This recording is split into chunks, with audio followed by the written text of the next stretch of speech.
여기 내가 너를 명하노니, 명령하는 거예요. 바울이 디모데에게 명령하는 겁니다. 명령은 순종해야 되는 것이죠.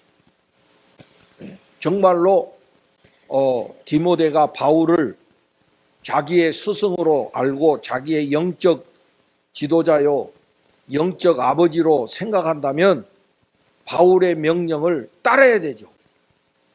여러분들도 마찬가지입니다. 여러분들도 영적 질서를 따르는 사람이라면 영적 지도자의 명령에 순종해야 된다. 그래야 이게 영적 질서가 서는 거예요.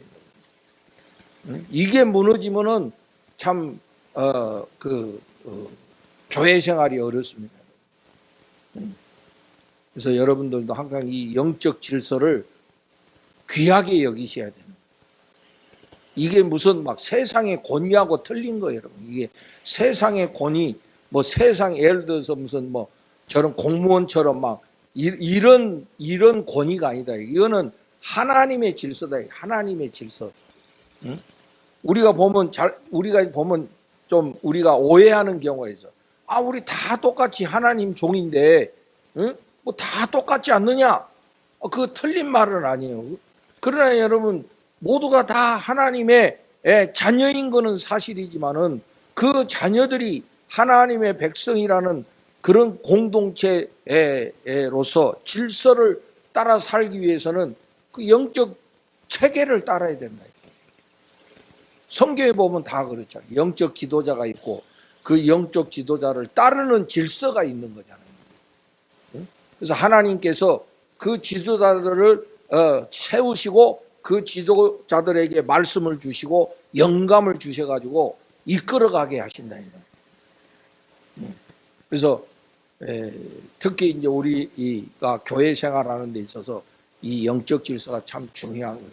물론 다 하나님께 다 소중한 사람들이고 다 자기의 역할이 있어. 그러니까 지도자는 또 지도자 작게 해야 되고 또 따르는 사람들은 그 영적 지도자의 그 말에 따르고 순종하고 뭐 이렇게 해야 됩니다. 예를 들어서 뭐 우리가 신앙생활 하다 보면 우리가 어느 정도 분별이 되잖아요. 처음 신앙생활하는 사람들은 잘 분별이 안 되지만 오랫동안 신앙생활하면 내가 순종해야 될 건지 안 해야 될 건지 이게 다 분별이 된다 이거예요. 그리고 성령님은 내가 나를 이끄시는 성령님, 여러분을 이끄시는 성령님이 한 성령님이시잖아요. 그렇지 않습니까, 여러분? 응? 그러니까 한 성령님이 이끌어 가시는 거니까 성령님이 다 이렇게 통하게 해주신다 이게. 그래서 이 바울이 디모데에게 내가 만물을 살게 하신 하나님 앞과 본디오 빌라도를 향하여 선한 증언을 하신 그리스도 예수 앞에서 내가 너를 명령하노니 하나 살아계신 하나님과 또 그리스도 예수 앞에서 예수님도 빌라도 앞에서 그 진실로 자기 자신을 밝히셨잖아요. 비굴하지 않으셨잖아요.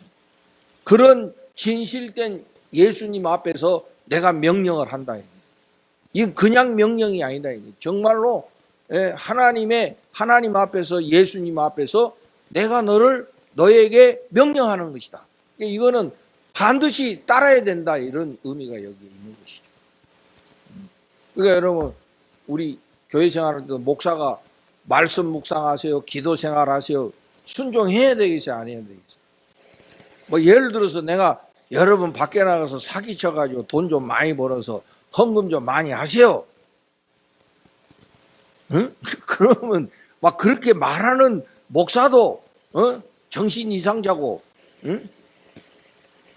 그건 뭐 말이 안 되는 소리지. 그러나 자기의 영적 삶을 위해서 말씀 묵상하세요, 기도하세요.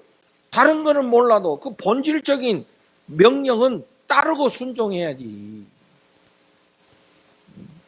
가장 본질적이고 중요한 이 영적인 이 말씀들을 따르지 않는다 그러면은 이건 참 어렵다 이거예요. 그런데 이제 구체적으로 어떤 명령이냐면은 여기 11절과 12절을 보면 여기에 이제 피하고 그런 말이 있죠. 피하고 그리고 따르며 이런 말이 있죠. 이것은 피하고 이것은 따르라 이런 말이야. 이런 것들은 피하고 이런 것들은 따르라. 뭘 피하냐? 이것들이 뭐냐면 우리 앞에서 나왔잖아요. 이 거짓 교사들을 거짓 교사들의 그 가르침을 따르면 안 돼. 응? 그리고 그들은 동기가 뭐예요? 이익을 위해서 하는 사람들. 자기 이익을 위해서 예? 성도들을 이용하는 이런 거짓 가르침을 피하고, 응?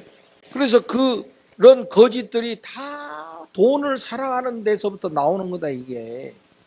응? 결국에는 돈 벌려고 거짓거리 하는 것이다 이 말이야. 이제 그걸 따르면 되겠습니까, 여러분? 응? 오늘 그 뉴스에 보니까 정명석 지금 재판받고 있잖아요. 응? 이 대전 법원에서 재판받고 있는데 그 옆에서 정명석의 뭡니까? 그 성적인 그런 아주 추접하고 더러운 짓거리를 도운 여자들까지 다 이번에 기소해가지고 재판받게 한다.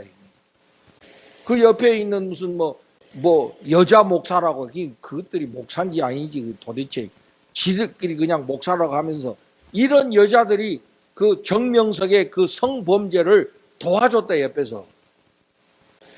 그래 싸그리 다 재판에 넘긴다 이게. 응? 그런데 그런 악한 것을 따르는 사람들이 있잖아요. 그거.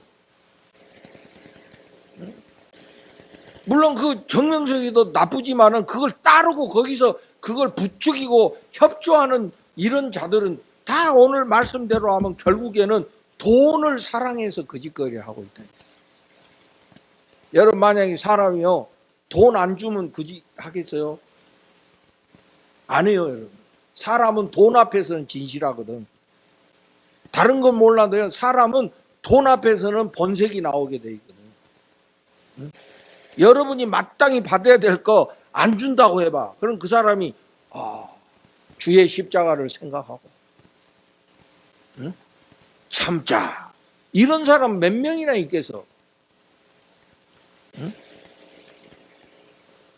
믿음 생활 잘하는다는 사람도요 돈 앞에서는 안색이 바뀌는 거예요. 응? 그거 이겨내는 거 보통 쉬운 일 아니에요, 여러분. 제가 목회해 보니까 그래요, 여러분. 그런 거 내가 믿음으로 극복하는 거 절대 쉬운 일 아니에요, 여러분. 대부분의 사람들은 돈 앞에서 본색이 다 나오게 돼 있어. 만약에 정명석이가 그런 밑에 있는 그 사람들한테 돈을 안 주면 그 사람들이 거기서 거짓하고 있겠습니까? 응? 안 한다 이거예요. 안 하게 돼 있어. 처음에 몇 번은 못 모르고 할런지 모르지만은 이게 시간이 가면 그거 안 하게 돼 있어. 사람들이 도망치든지 배신을 하든지 그렇게 한다. 그러니까 이런 거짓들이 다 알고 보면은 돈을 사랑하는 데서입니다. 돈을 사랑하는 것이 일마랑의 뿌리가 된다. 그랬죠. 모든 악의 뿌리가 돈을 사랑하는 데이다. 그래서 역사적으로 보면 이 사이비나 이단 같은 데는 다 돈, 권력, 이런 성적인 타락, 이게 항상 같이 이렇게 따라가는 걸 볼 수가 있어요. 옛날이나 지금이 똑같아. 그 인간의 그런 그 탐욕의 그런 그 표출이 거기서 나오는 거예요. 여러분, 우리 교회도 마찬가지예요. 우리 교회도 예를 들어서 그 지도자가 돈에 대한 탐욕을 가지고 교회를 이끌어가면 반드시 결과가 그렇게 되게 돼 있어요. 그 이단이라서만 아니라 교회는 괜찮은 건데 교회도 얼마든지 그럴 수 있다. 돈이 동기가 되면은 그렇게 다 타락하게 돼 있다. 그래서 제가 이제 보니까 어느 이제는 뭐 어느 교회라고 말하기는 뭐하지만 큰 교회는 그 목사님이 무슨 말을 하든지 무슨 행동을 하든지 사람들이 다 따라. 그게 잘못됐는데도 다 따라. 응? 왜 그런지 알아요, 여러분? 다 거기 그 바닥을 조사해 보면 다 돈이야. 다 돈을 준다고.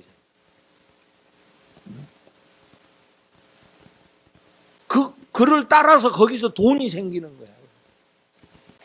만약에 거기서 일은 한 장 안 생긴다면 자기가 거기다 목숨 바쳐서 그렇게 하겠습니까? 정말 순수한 믿음으로 하는 것은 정말 쉽지 않은 거예요. 사실 그렇게 해야지 우리가 정말 신앙이랑. 그런데 현실 속에서는 그런 일들이 그렇게 많지 않다는 거예요. 그래도 돈이 있으니까 사람들이 움직이지.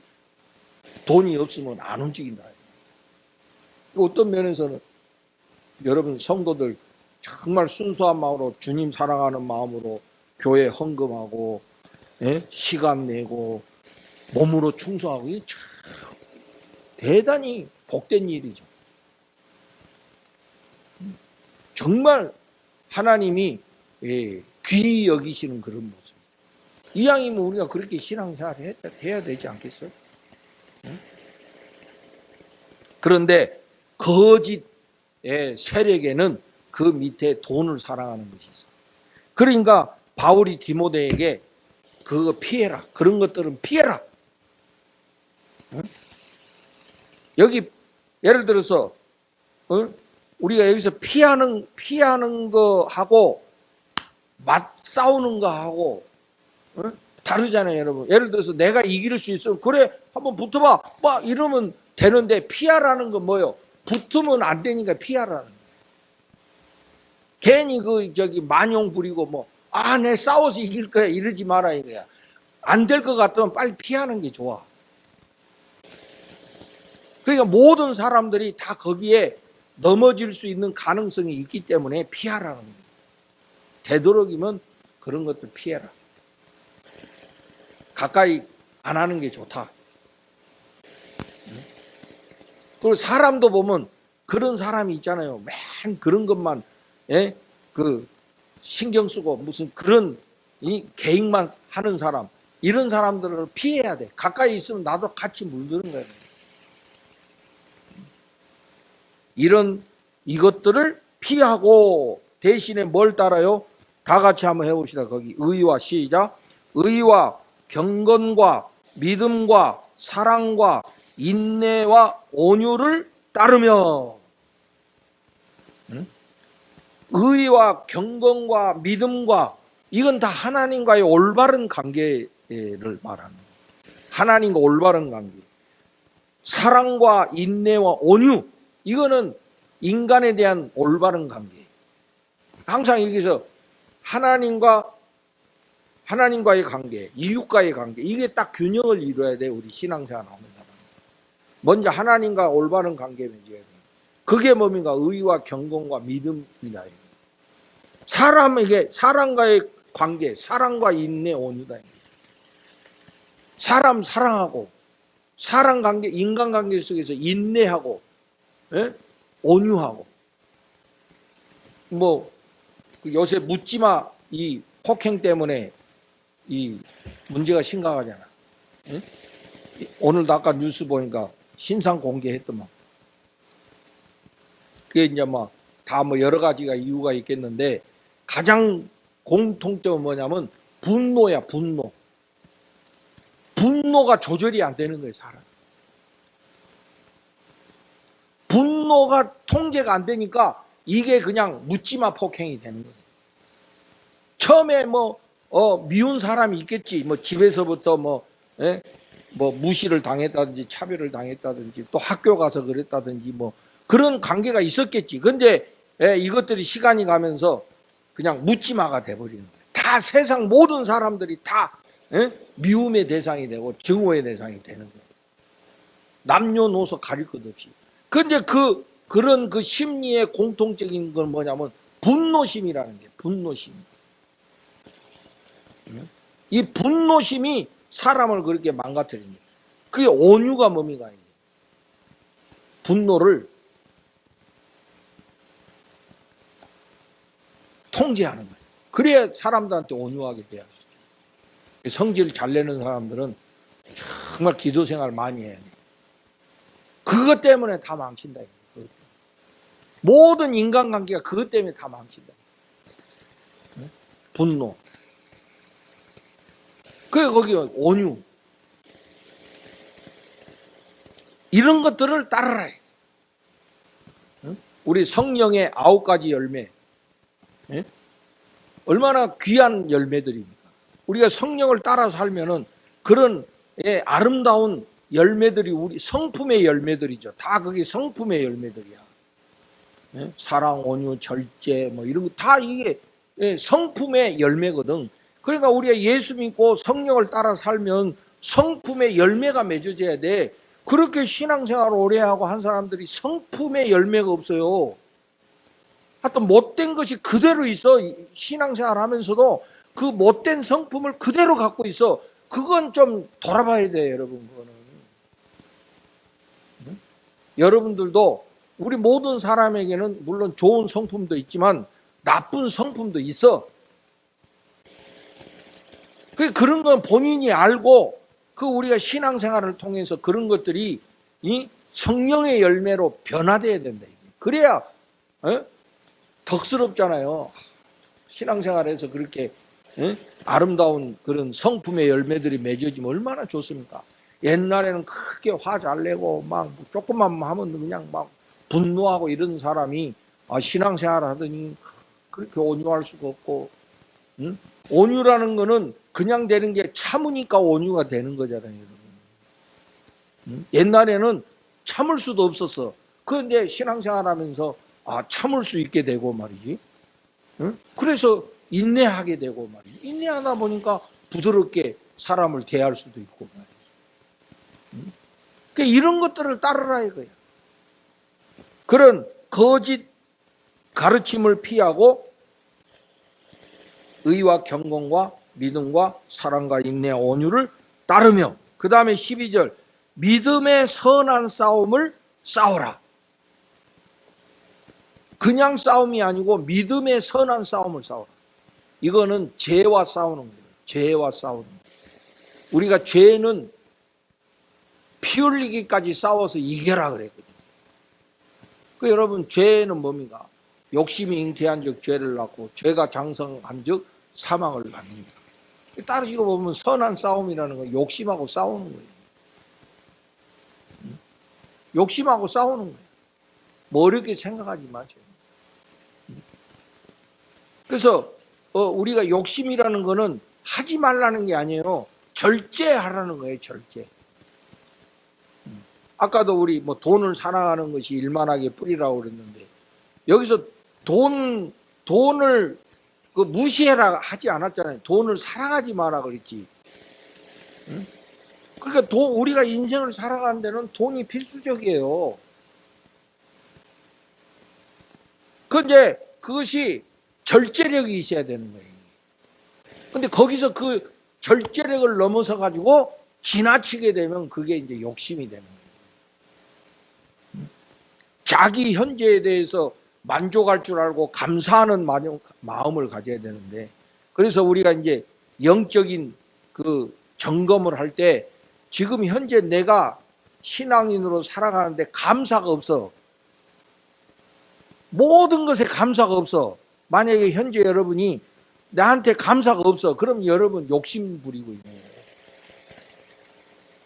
요새 감사가 없어? 그 욕심 부리고 있는 거예요. 근데 모든 일에 감사해. 그러면 그 사람은 자족하는 삶을 살고 있는 거예요.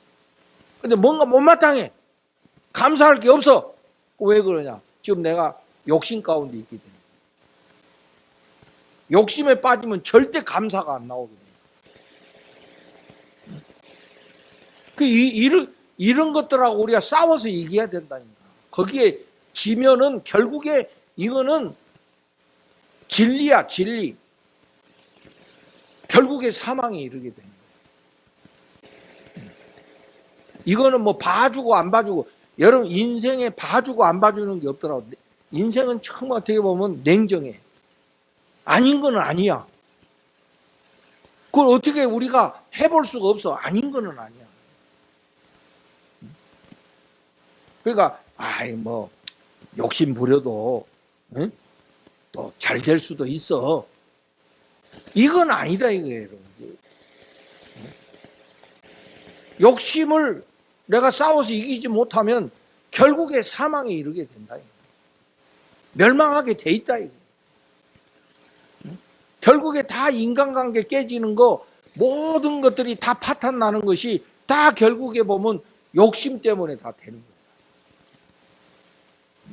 그래서 우리 가끔 뭐 이런 영화나 무슨 이런 데 보면 몬스터, 괴물들이 나오잖아요. 여러분 이때가 인생 살면서 괴물 본 적이 있어?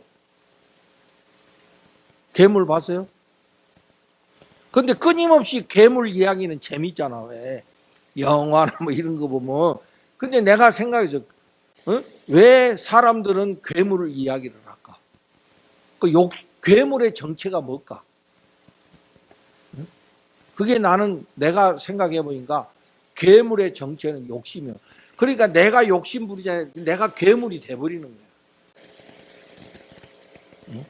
괴물이 어디 뭐 저 산 쪽에 숨어 있는 게 아니고, 내가 욕심하고 싸워서 이기지 못하면 내 자신이 괴물이 돼버리는 거야. 그러니까 우리가 믿음의 선한 싸움을 싸워야 된다. 그리고 영생을 취하라. 우리는 이미 영생을 받은 사람, 여기 영생이라는 하나님의 생명을 받은 사람이요. 여러분 믿으세요. 이미 받았어. 우리는 하나님의 생명을 받은 사람인 게, 날마다 그것을 내가 취해야 돼. 응?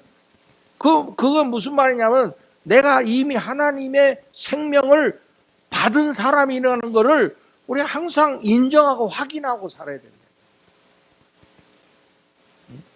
하나님 이미 줬는데 왜 자꾸 달라고 마냐고. 주신 것을 내가 인정하고, 나에게 하나님의 생명이 있습니다. 그러니까 이거는 죽음하고는 반대되는 거잖아요. 항상 우리가 하나님의 생명이 우리 안에 있음을 인정하고 확신하고 살아라, 이 말이지.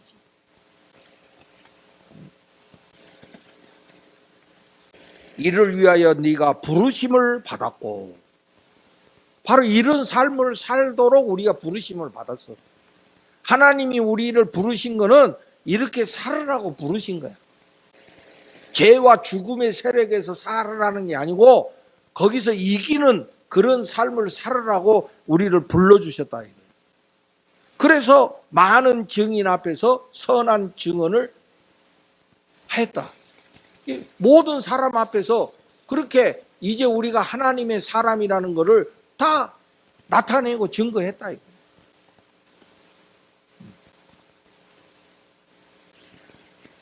그래서 여기 다시 이제 거꾸로 올라가서 11절 가면, 오직 너 하나님의 사람아. 이게 너무 귀한 말씀입니다. 우리 한번 다 같이 해봅시다. 시작. 오직 너 하나님의 사람아. 우리는 하나님의 사람이야. 그냥 사람이 아니고 하나님의 사람. 하나님의 사람이라는 건 뭐예요? 하나님이 선택하신 사람, 하나님의 소유된 사람, 하나님의 자녀, 하나님의 존귀한 자, 이런 뜻이 여기 다 들어있어. 우리는 그냥 사람이 아니야. 하나님의 사람들이다. 하나님이다. 그냥 자연인이 아니에요. 우리는 하나님의 소유된 사람들이다. 하나님의 소유다. 하나님의 자녀다. 하나님의 사람이다. 그만큼 존귀하고 귀중한 존재라는 거예요. 그러니까 바울이 디모데를 부를 때 너 하나님의 사람아, 이런 것들을 피하고 이런 것들을 따르고 영생을 취하라. 이게 하나님의 사람으로서 사는 모습이다 하는 것을 말씀해 주는 거예요. 제가 늘 말씀드려요. 정체성이 사라져버리면 안 되는 거예요. 사람이 정체성이 사라지잖아요. 그럼 무너져. 자기 자신이 무너져 버려. 사람의 마음이 무너지면 어떻게 할 수가 없어. 그래서 내가 누구냐는 거를 잊어버리면 안 돼요. 내가 누구냐? 우리가 누구냐? 우리는 하나님의 사람이다. 지금 바울이 디모데에게 그걸 확인해 주고 있어. 오직 너 하나님의 사람아. 그러니까 예를 들어서 내가 막 깊은 절망 가운데 빠져갖고 인생 뭐 있어? 뭐 이렇게 허무해? 응?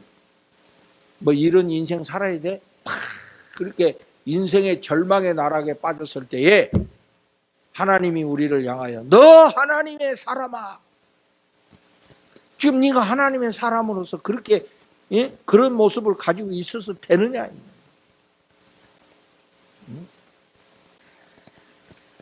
제 가운데서 그렇게 살아서 되냐? 이게 하나님의 사람. 우리 정체성을 확인시켜 주시는 말씀입니다. 우리는 하나님의 사람들입니다. 하나님이 선택하시고 하나님이 자녀 삼아주시고 하나님의 것으로 삼아주신 하나님의 사람들이다. 이것이 분명히 돼야 우리가 죄를 피하고 하나님의 말씀을 따르고 그런 삶을 살 수 있죠. 여러분들은 이제 세상에 나가서 세상 일터에서 특히 막 세상이라는 거는 막 모든 것이 다 선하고 모든 것이 다 뭐 정의롭고 이런 것이 아니잖아요. 이런 세상 속에서 여러분들이 살아갈 때에 많은 갈등과 유혹과 어려움들이 있을 거다. 이런 세상 삶 속에서 내가 하나님의 사람이라는 것을 잊어버리지 말고 거기서 자기 자신을 지키고 하나님의 말씀을 따라 사는 이런 삶을 살아가라는 그런 말씀입니다. 저도 이제 목사지만은 유혹은 끊임없이 있어요. 뭐 꼭 이렇게 살아야 되나? 좀 욕심 좀 부리면 안 돼? 응?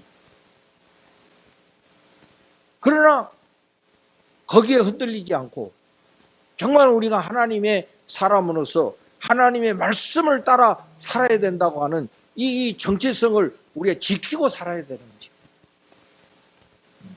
근데 그게 딱 무너져 보십시오. 에라 모르겠다. 망가지는 거는 한 순식간에 망가져요. 얼마든지 그럴 수 있다. 아이 어떻게 목사가 그럴 수 있느냐? 뭐 믿는 사람이 그럴 수 있. 나는 생각할 때 얼마든지 그럴 수 있다고 생각해요. 사람은 얼마든지 그럴 수 있어요. 왜 그러냐? 자기 정체성이 무너지면은 뭐 목사 아닌들 무슨 직분을 가진 사람도 다 망가질 수 있는 거예요. 그러나 그런 그 세상 가운데서도 자기를 지키고 자기의 정체성을 확인하고 정말 하나님의 말씀에 살고자 하는 이런 그 믿음이 있는 사람들은 안 무너진다 이거예요. 어떻게 보면 신앙생활이 그 자기 자신을 그렇게 굳게 만드는 거 아니겠어요? 그렇게 자기 자신을 더 굳세게 만들고 자기 자신을 더 굳건하게 세우는 것이 신앙생활을 하는 거예요. 오늘 이 말씀 오직 너 하나님의 사람아 이것들을 피하고 의와 경건과 믿음과 사랑과 인내와 온유를 따르며 믿음의 선한 싸움을 싸우라. 영생을 취하라. 이를 위하여 네가 부르심을 받았고 많은 증인 앞에서 선한 증언을 하였도다. 하시는 말씀이 바로 우리 자신들에게도 적용되는 그런 말씀이 되기를 바라고 여러분들도 세상 속에서 이렇게 믿음으로 승리하시고 하나님의 사람으로서 삶을 살아가시기를 예수님 이름으로 축복을 드립니다.